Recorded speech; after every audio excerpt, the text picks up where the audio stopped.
Welcome to Wife Cheating Story. I hope you have an enjoyable and relaxing time listening. Let's get started. I'm Adrian Calloway, 36 years old, and I've spent my life building things, houses, offices, my construction business, all from scratch with my own two hands and a lot of sweat. My wife, Bianca, is 34, an attorney I put through law school, paying her tuition, cheering her on, even when it meant I had to skip my own dreams to make hers happen. We've been married 8 years, and I thought we were solid, like the foundations I pour for a living. But that night, everything I thought I knew cracked wide open. It started simple enough, just another spring dinner at our house with her family, her parents, her brother, her sister, the usual crowd who always looked at me like I wasn't quite good enough. We were short on seats, so I volunteered to grab 2 folding chairs from the garage, my boots scuffing the concrete floor as I stepped out into the cool air. That's when I heard it. Lila's voice, sharp and clear through the open window, saying, "I still can't believe you married this loser. Dad's right, you need to divorce him before you have kids and get stuck forever." My stomach dropped, but it was Bianca's answer that stopped me cold. Already working on it. My lawyer says we can take half his business too. I stood there, hands on the chairs, my breath stuck in my chest like I'd been punched. 8 years of marriage, all the late nights I worked to keep us afloat while she studied, all the times I told her I was proud of her, and she was planning to gut me like this? I could have stormed back in, yelled, demanded answers, but something held me back. Maybe it was shock, or maybe it was the part of me that's always been good at staying calm when the ground shakes. So I grabbed those chairs, fixed a smile on my face like nothing was wrong, and walked back inside. The brisket was still warm on the table, and I served it up, passing plates around while her family chattered on, oblivious. Bianca smiled at me across the table, her eyes soft like always, and I smiled back, nodding along as her dad droned on about some golf game. Inside, though, my mind was racing. How long had she been planning this? Who was she, really, behind that smile? I kept my hands steady, cutting my meat, sipping my beer, acting like the same old Adrian they all knew, the guy who didn't make waves. But I wasn't that guy anymore, not after what I'd heard. They thought I was clueless, some dumb construction worker they could walk all over, but I'd built my life brick by brick, and I wasn't about to let it crumble without a fight. As I sat there, chewing slowly, I started thinking, really thinking about what I'd do next. I didn't have a plan yet, but I knew one thing. I wasn't going to let her see me break. Not tonight. Not ever. I'd play along, keep my cards close, and figure out how deep this betrayal went. The chairs creaked under me as I leaned back, watching her laugh at something Lila said, and I wondered how many other lies were hiding behind that perfect face. 8 years. And I'd never seen it coming. But now my eyes were open, and there was no going back. I passed the mashed potatoes to her dad, asked him about his swing, and let the dinner roll on like nothing had changed. Everything had, though, everything, and I was already starting to feel the ground shift beneath me, the first tremors of something big. I'd built my world strong, but Bianca was about to find out I wasn't the pushover she thought I was. For now, I'd keep smiling, keep serving, keep pretending. But the second that dinner ended, I'd start digging, because if she wanted half my business, she'd have to pry it from my hands first. I couldn't sleep that night after hearing Bianca's words in the garage, the ones that sliced through 8 years of marriage like a saw through rotten wood. I'm Adrian Calloway, 36, and I've built my life from nothing, but now it felt like the walls were caving in. She'd been off for weeks, switching tabs on her laptop whenever I walked by, whispering into her phone late at night when she thought I was out cold. And I brushed it off as work stress, told myself she was just busy with her cases. What an idiot I'd been. After her family left, the house went quiet, and she kissed me goodnight like it was nothing, her lips soft against mine while I stood there knowing she was plotting to take half of everything I'd poured my soul into. I said goodnight back, kept my voice steady, and watched her disappear into the bedroom. Me? I couldn't follow her in there, not with that lie hanging between us. So I grabbed a bottle of whiskey from the kitchen cabinet, the cheap stuff I kept for rough days, and sank onto the couch, the springs creaking under my weight. It was 3 a.m., the clock ticking loud in the dark, and I just sat there, staring at the blank TV screen, the glass cold in my hand. 8 years. I'd supported her dreams, paid off her law school loans with money I earned hauling lumber and pouring concrete, skipped trips to the coast so she could study for her bar exam. I'd been proud of her, bragged about her to my crew, thought we were a team. Now she was lying in our bed, dreaming of how to stab me in the back and walk away with half my construction business. The one I'd started with nothing but a beat-up truck and a handshake deal. I took a sip of the whiskey, the burn hitting my throat, but it didn't fill the hole opening up inside me. I wasn't angry yet, not the hot, yelling kind of angry, just empty, like someone had scooped out everything I thought I knew and left me hollow. But under that emptiness, something else was growing, something colder, sharper, like the edge of a chisel I'd used 1,000 times. A plan. I didn't know what it'd look like yet, but I knew I wasn't going to let her win this, not without a fight. I leaned back, the couch sagging under me, and replayed every moment of the last few weeks in my head. Every time she'd pulled away, every call she'd taken in the other room, every smile that didn't quite reach her eyes. It all made sense now, and I hated myself for not seeing it sooner. I'd built my business on trust in my crew, my suppliers, my gut, and I'd given her that same trust, blind and stupid. The whiskey glass was half empty by the time I set it down, my hands steady even though my mind was spinning. She thought she could play me, sleep beside me while she sharpened her knife, but she didn't know me, not really. I'd spent years reading blueprints, spotting weak spots in a structure before they collapsed, and now I'd do the same with her. I wasn't some soft guy she could push over. I'd clawed my way up from nothing, and I'd figure this out too. The house was silent except for that damn clock, and I sat there, letting the whiskey settle, letting the hollow feeling turn into something solid. I thought about confronting her, waking her up right then and there, demanding answers, but what would that get me? She'd lie again, cry maybe, twist it around until I doubted myself. No, I'd wait. I'd watch. I'd build my own plan, piece by piece, just like I'd built everything else in my life. The TV screen stared back at me, black and empty, and I realized I didn't even know who I was looking at anymore. Not her, not myself. 8 years, and it was all crumbling, but I wasn't done yet. I'd poured too much into this, into us, into my work, to let her walk away with it. By the time the bottle was empty, that cold thing inside me had a shape.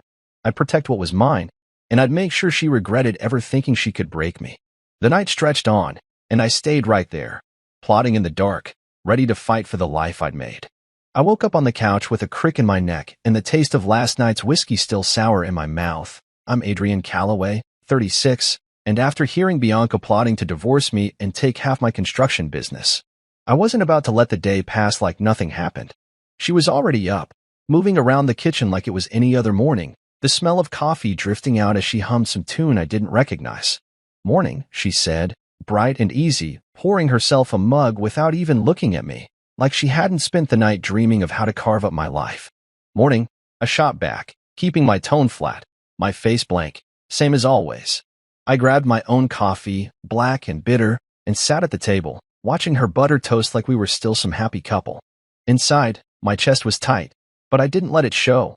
I'd spent years hiding exhaustion on job sites, smiling through busted budgets and late deliveries, and I could damn well hide this too.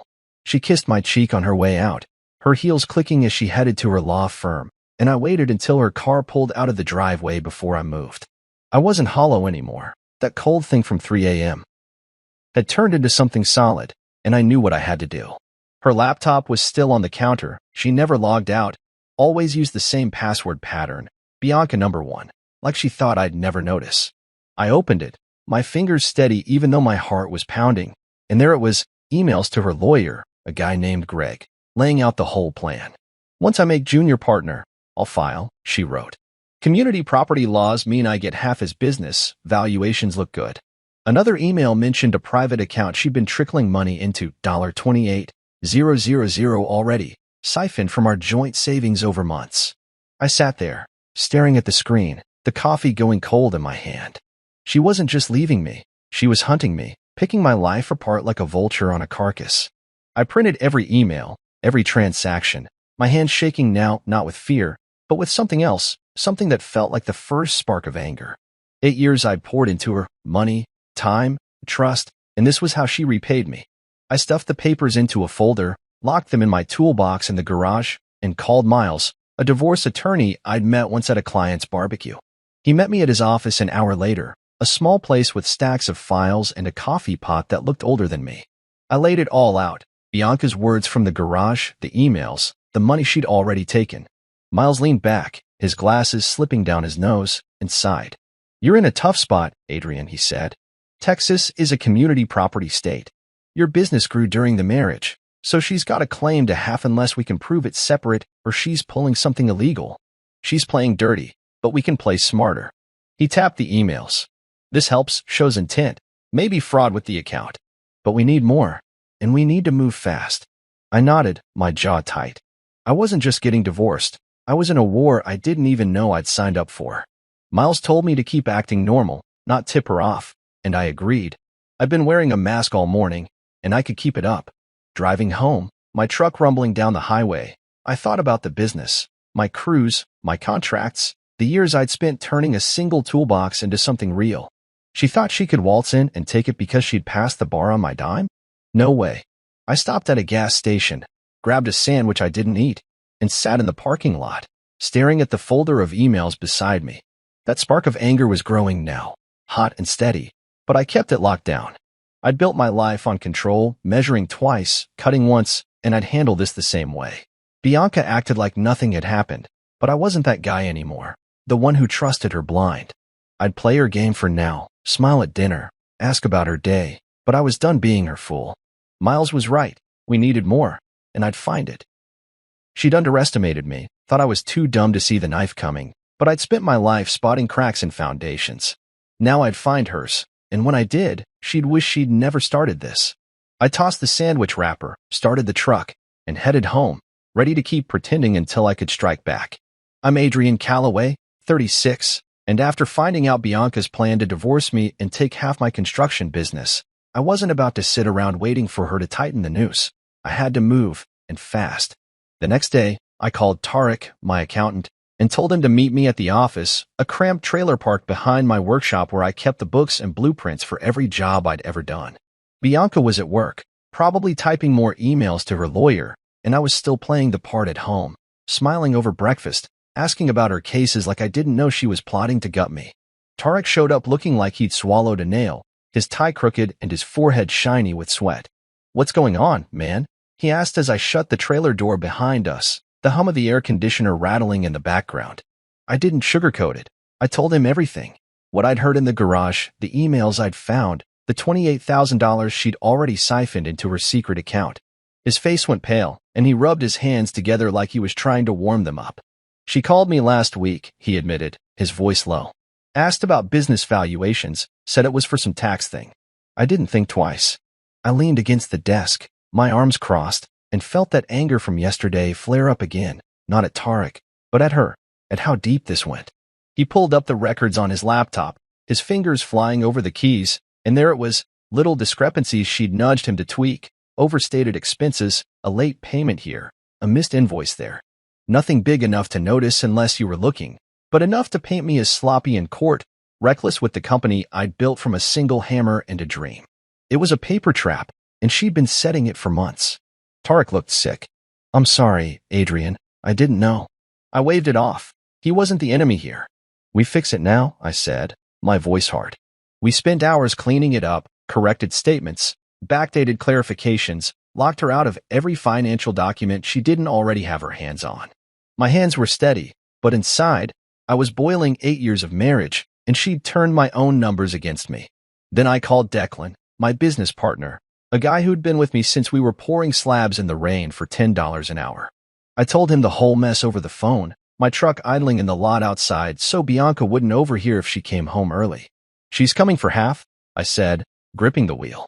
"She's got a lawyer, a plan, everything." Declan cursed, loud and long, then said, "We've got your back, man, whatever you need." It felt good, knowing I wasn't alone in this, but it didn't stop the ache in my chest. I hung up and stared out the windshield, the sun dipping low, and decided to check one more thing.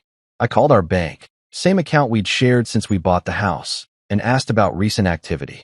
The teller's voice was calm, too calm, as she said, "Oh, yes, your wife applied for a home equity loan last week, $150,000. It's still pending your signature." I almost dropped the phone. She'd tried to pull that much cash out of our house, my house, the one I'd renovated myself, without even a word to me. If I hadn't called, she'd have gotten away with it, another chunk of my life signed away behind my back. "Cancel it," I told the teller, my voice tight. "She doesn't have my approval." They did, and I sat there, engine running, realizing how close I'd come to losing more than I'd already guessed. She thought I was blind, some dumb grunt who wouldn't notice her hands in my pockets. But I'd spent my life checking foundations, spotting weak spots before they gave way. Now I was doing the same with her. Tarek and Declan were on my side. The bank was locked down, and I had those emails tucked away. Proof she wasn't just leaving, she was stealing. I drove home slow, the folder of evidence on the seat beside me, and walked into the house like nothing was wrong. Bianca was on the couch, scrolling her phone, and she smiled up at me. "Long day?" she asked, all sweet. "Yeah," I said, forcing a grin. "Real long." She didn't know I'd just spent it dismantling her traps, shoring up my walls. I wasn't safe yet. Half my business was still hers to claim, but I was fighting now, and she'd underestimated how hard I'd hit back. I poured a glass of water, watched her from the kitchen, and promised myself I'd keep digging until her whole plan collapsed. I'm Adrian Calloway, 36, and with Bianca's plan to divorce me and take half my construction business closing in, I was starting to feel the weight of every move she'd made behind my back. But then Lila texted me out of nowhere, and it threw everything into a new light. It was late afternoon, the sun slanting through the blinds of my workshop where I'd been sanding down a table just to keep my hands busy, when my phone buzzed on the workbench. Lila's name popped up, Bianca's younger sister, the one who'd called me a loser in the garage but didn't seem to mean it as deep as the rest of them. "Can we talk?" "Alone," her message said. I stared at it, my thumb hovering over the screen, wondering if this was another trap, another way for Bianca to dig her claws in. But something told me to hear her out. Maybe it was the way she'd hesitated that night, like she wasn't all in on their game. I texted back, "Coffee shop on Elm, for PM," and grabbed my keys, my stomach twisting as I drove over. The place was quiet when I got there, just a few people tapping on laptops, the smell of burnt beans hanging in the air. Lila was already at a corner table, her dark hair pulled back, her fingers tapping nervously on a mug. She looked up when I sat down, her eyes darting around like she was afraid someone might see us. "I didn't know who else to tell," she started, her voice low. "I heard Bianca and Colton at the lake house 6 months ago." Colton, some guy she'd mentioned once or twice.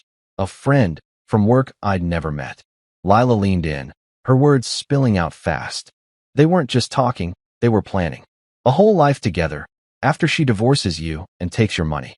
I've been pretending I didn't know, but I can't anymore. I sat back, the chair creaking under me, and let that sink in. 6 months.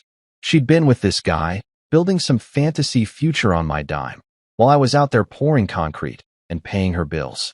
My hands clenched around my coffee cup, the heat burning my palms, but I kept my face still. "Why tell me now?" I asked, my voice rougher than I meant it to be. Lila shrugged, her eyes dropping to the table. "Because I like you, Adrian.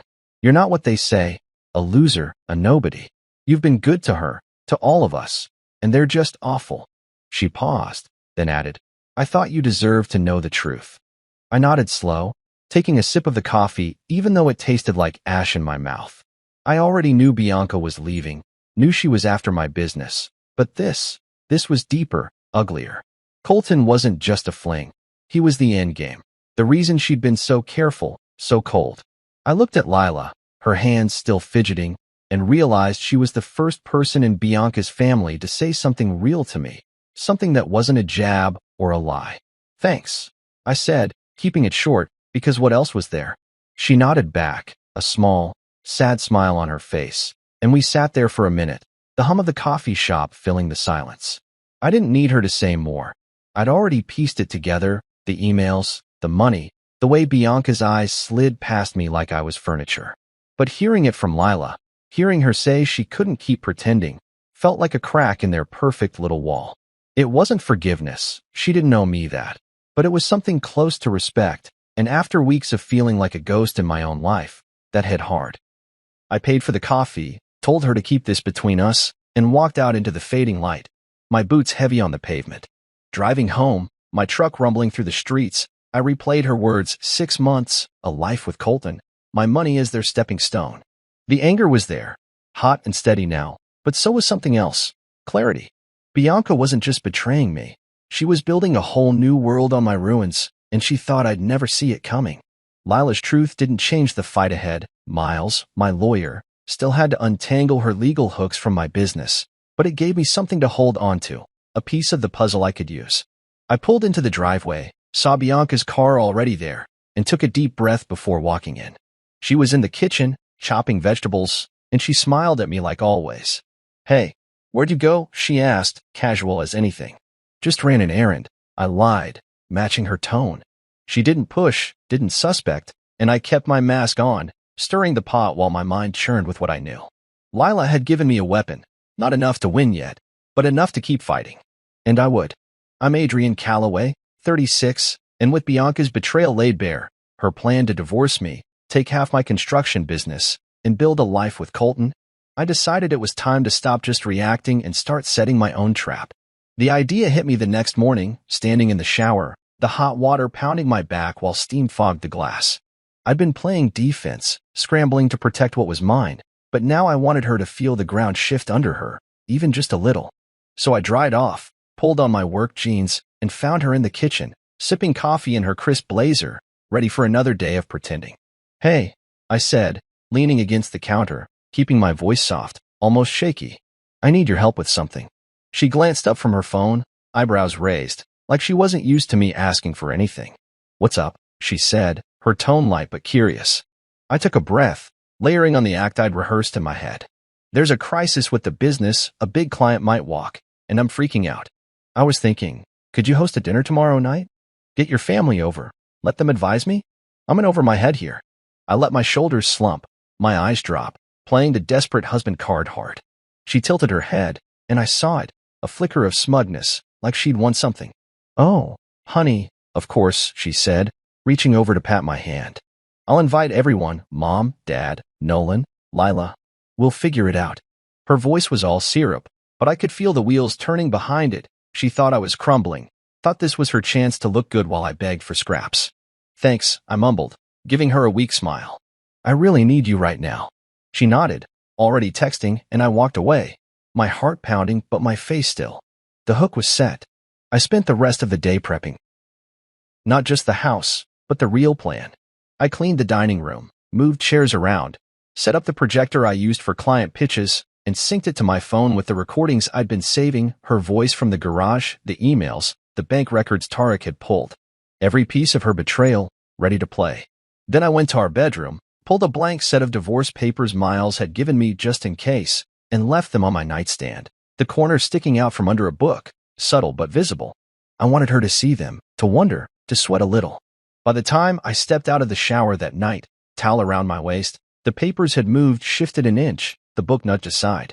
She'd been in here, seen them, but when I walked into the living room, she was on the couch, flipping through a magazine, her face calm as ever. "Dinner's all set for tomorrow," she said, not looking up. "Mom's excited to help." I nodded, drying my hair with the towel, and said, "Great, thanks." She didn't mention the papers, didn't flinch, just kept up her act like she hadn't peeked into the storm I was brewing. I almost admired it, her nerve, her ability to lie so smooth, but it only made me more determined. The next day, I was a machine. I grilled steaks, set the table, printed more copies of her emails just in case, and double-checked the projector. I wore my old flannel shirt, the one she always said made me look like a real working man, to sell the story that I was rattled, out of my depth. She came home early, helped with the salad, and kept tossing me little smiles, like she was enjoying this version of me, weak, needy, hers to control. I let her think it. The trap wasn't just the dinner, it was the slow build, the way I'd let her family walk in thinking they were here to save poor Adrian, only to flip it all on them.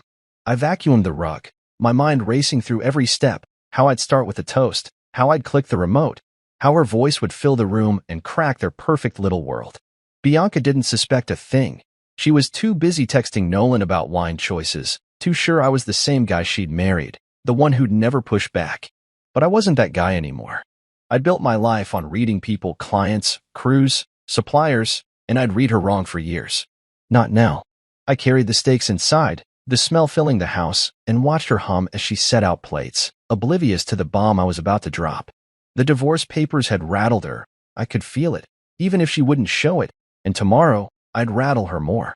She thought she was playing me, but I'd learned her game, and I was better at it. The doorbell would ring soon, and I'd be ready. I'm Adrian Calloway, 36, and tonight was the night I'd turn the tables on Bianca, the woman who'd spent 8 years sleeping beside me while plotting to take half my construction business and leave me for some guy named Colton. I'd set the trap with the dinner, and now it was time to spring it. The house was ready, steaks sizzling on the grill outside, the dining table set with the good plates we'd gotten as a wedding gift, and the projector humming quietly in the corner, loaded with every piece of evidence I'd gathered. Bianca was in the kitchen, tossing a salad, her hair perfect, her smile bright, still thinking she was in control, still believing I was the desperate husband begging her family for help with a fake business crisis. The doorbell rang, and my pulse kicked up, but I kept my hand steady as I opened it. Her parents, Vincent and Camille, swept in first. Vincent with his usual wine bottle and loud laugh. Camille with her pinched face and a scarf tied too tight. Both of them looking at me like I was some hired hand who'd lucked into their daughter. Nolan, her older brother, came next, his wife trailing behind with her fake smile and a casserole nobody asked for. Lila was last, her eyes catching mine for a split second, a quick, sharp nod that said she knew something was coming.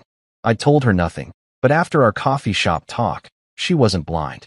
Everyone settled in, chattering about the weather and Nolan's latest golf score, while I brought out the steaks, playing the part, flannel shirt wrinkled, voice a little shaky, asking Vincent about supply chains like I was clueless.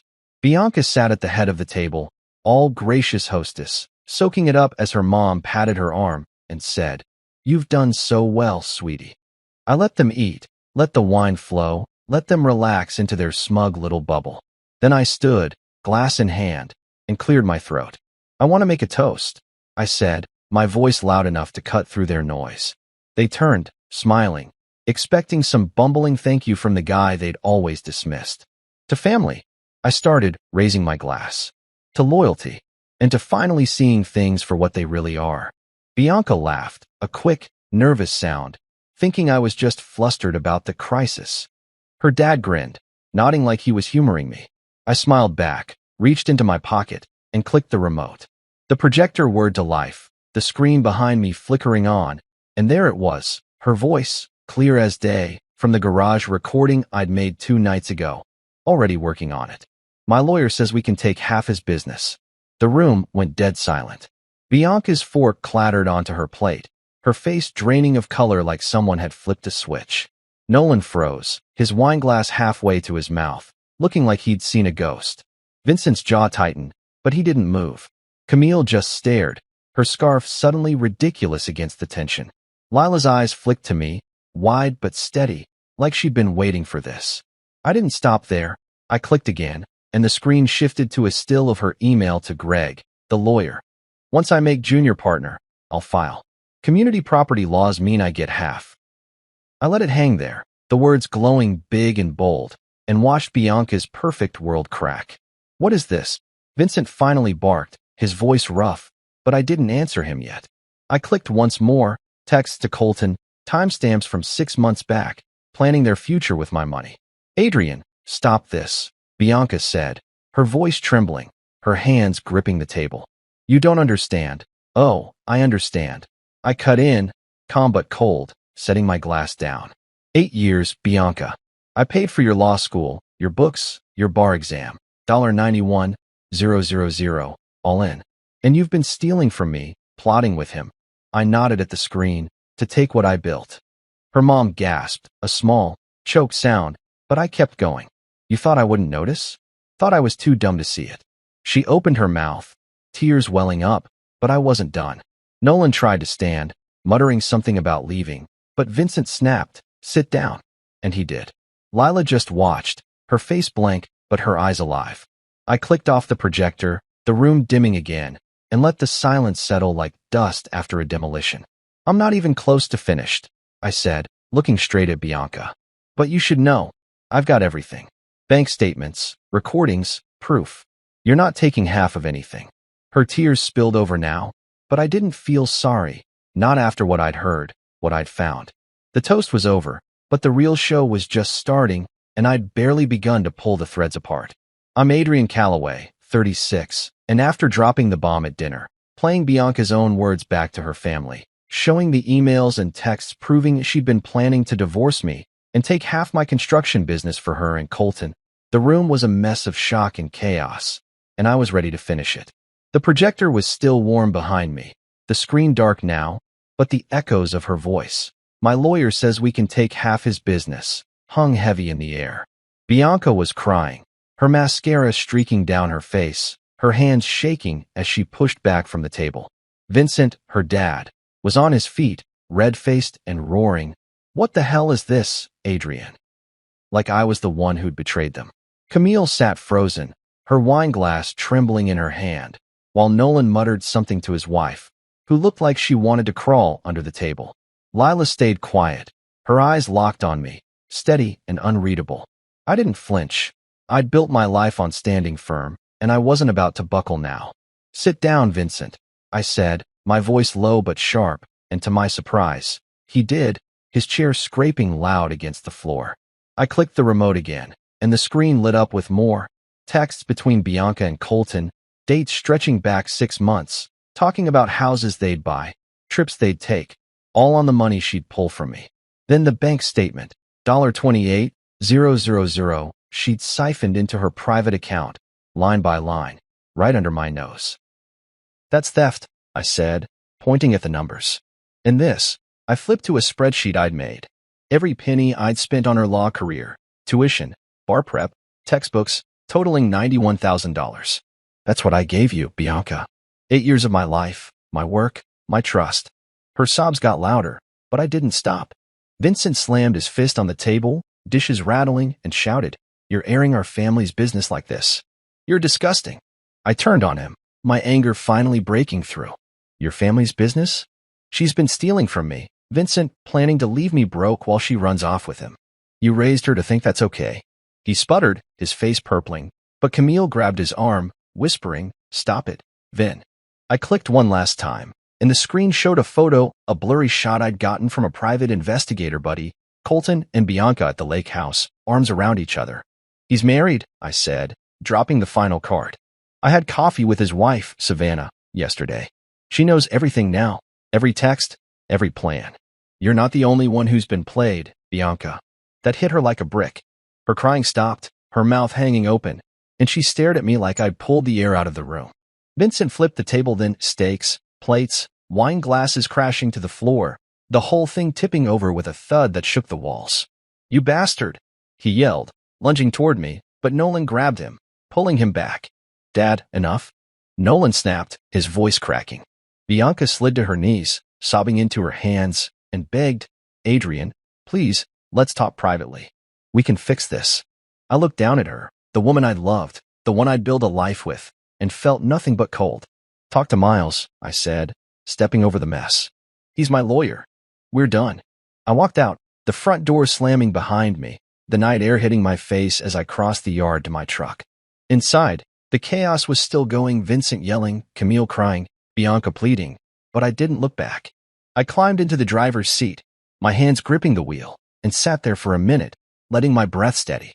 8 years, and it ended like that. A table flipped, a family shattered, her lies sprawled out for everyone to see. I'd planned it, wanted it, but the weight of it still pressed down on me.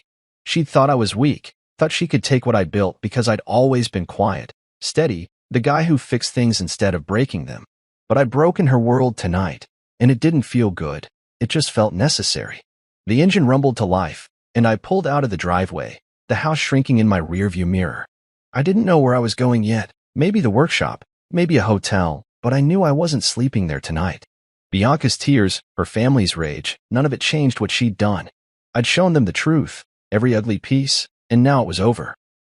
The road stretched out dark ahead, and I drove, my mind already shifting to what came next, because this wasn't the end, just the collapse before the rebuild.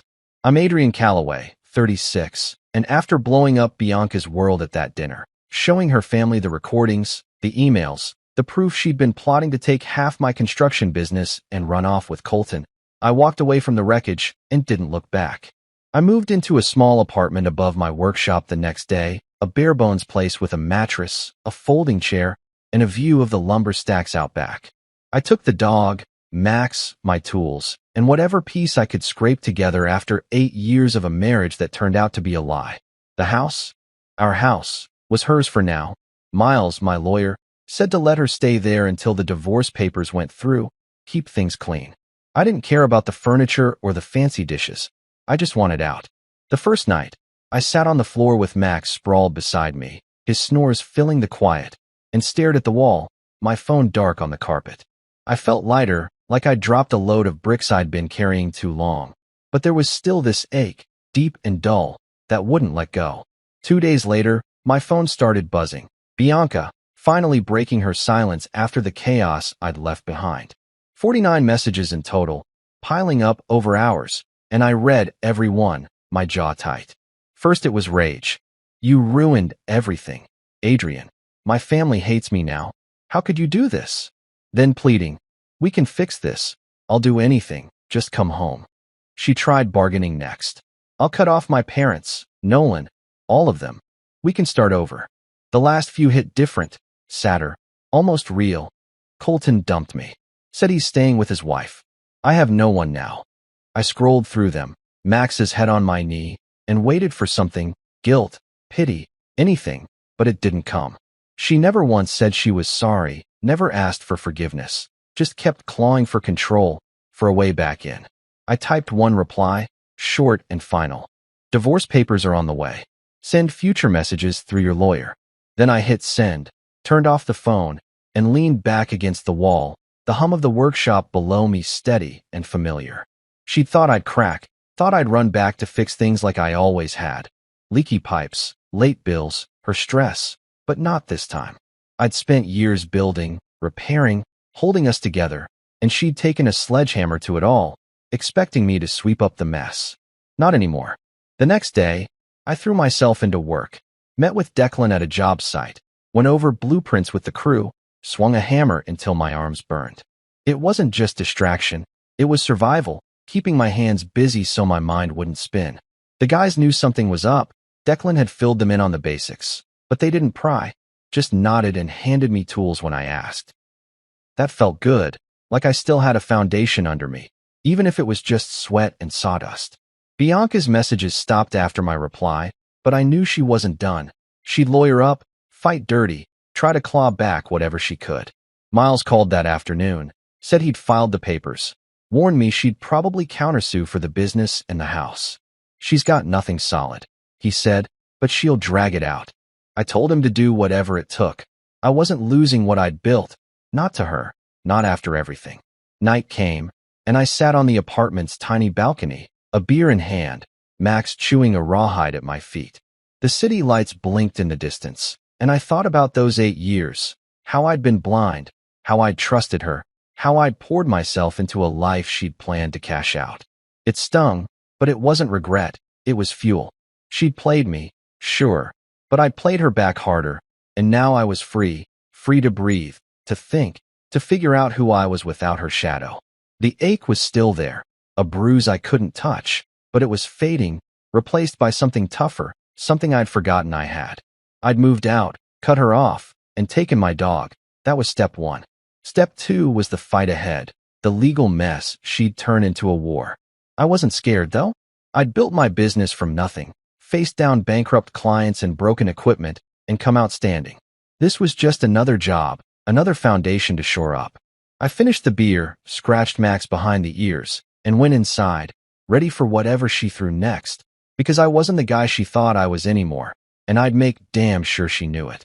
I'm Adrian Calloway, 36, and weeks after walking away from Bianca, after exposing her plan to take half my construction business and leave me for Colton, I was starting to find my footing again, piecing together a life that didn't have her shadow over it. The divorce papers were filed, the apartment above my workshop was home now, and Max, my dog, was my only roommate, his snores a steady rhythm in the quiet nights. Work kept me sane, pouring concrete, framing walls, signing contracts with Declan and the crew, but there was still this itch, this need to make sense of the mess she'd left behind. One day, I got a flyer shoved under my door about a local group for betrayed spouses, just a bunch of regular people meeting at a community center to talk about the kind of pain I'd been carrying. I went, not expecting much, just a folding chair, a cup of bad coffee, and a room full of faces that looked as tired as mine felt. They didn't push me to talk. just nodded when I said my name and sat down, and that was enough.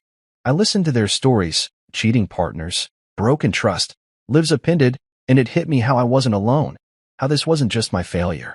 One woman there was Savannah, Colton's wife, the one I'd met for coffee before the dinner to tell her everything. She recognized me, gave a small wave, and after the meeting, she walked over. "Thanks for that heads up," she said, her voice quiet but firm. I kicked him out. "We're done." I nodded, not sure what to say. Sorry didn't fit, and good for you felt too light. "He didn't deserve you." I settled on, and she smiled, just a little. We weren't friends, not really, but there was this understanding between us, two people who'd been burned by the same fire. She mentioned the group met weekly, said I should keep coming, and I thought maybe I would, not for her, but for me. A couple days later, my phone buzzed with a text from Lila, Bianca's sister, the one who tipped me off about Colton at the coffee shop. "Bianca's staying with Mom and Dad now," she wrote. "The perfect image is cracking. Also, I quit law school. Doing photography full-time. Your courage helped." I read it twice, sitting on my balcony with a beer, Max chewing a stick beside me. Lila's words stuck with me, not the part about Bianca, though that felt like a small win, but the part about courage. I hadn't felt brave blowing up that dinner, just angry, determined, but if it pushed her to break free from her family's grip, that was something. I texted back, "Good for you. Keep shooting," and left it at that. It meant more than I expected, knowing I'd shaken loose more than just my own chains. Bianca had tried to weaponize my loyalty, turn my quiet strength into a weakness she could exploit, but she'd misread me. I wasn't just some loser she could bleed dry. I'd been the foundation she stood on, and when I pulled it out from under her, she fell hard. Now I was rebuilding, not with her, not for her, but for myself. The days rolled on, work, coffee with the group, walks with Max, and I started feeling the shift. The ache from those 8 years was still there, a faint scar, but it didn't own me anymore. Miles called one afternoon, said Bianca's lawyer was stalling, trying to drag out the divorce, but we had the upper hand, her theft, her lies, all documented. "She'll settle eventually," he said. "She's got no leverage." I believed him. I wasn't afraid of the fight. I'd faced worse on job sites, storms, shortages, clients who wouldn't pay, and come out stronger. This was no different. I hung up, grabbed a hammer, and went down to the workshop, banging out a new shelf for the apartment, the rhythm of it settling my mind. The city lights glowed outside, and I thought about what I'd lost, sure, a marriage, a house, but also the blind trust I'd carried too long. What I'd gained was bigger, my future, my spine, my clarity. Bianca had underestimated me, thought I'd bend or break, but I was still standing, still building. One brick, one breath, one honest day at a time. That's how I'd done it before, and that's how I do it now. I finished the shelf, set it against the wall, and cracked another beer. Max sprawled at my feet. The rebuild wasn't done, but it was started, and it was mine, stronger than she'd ever know.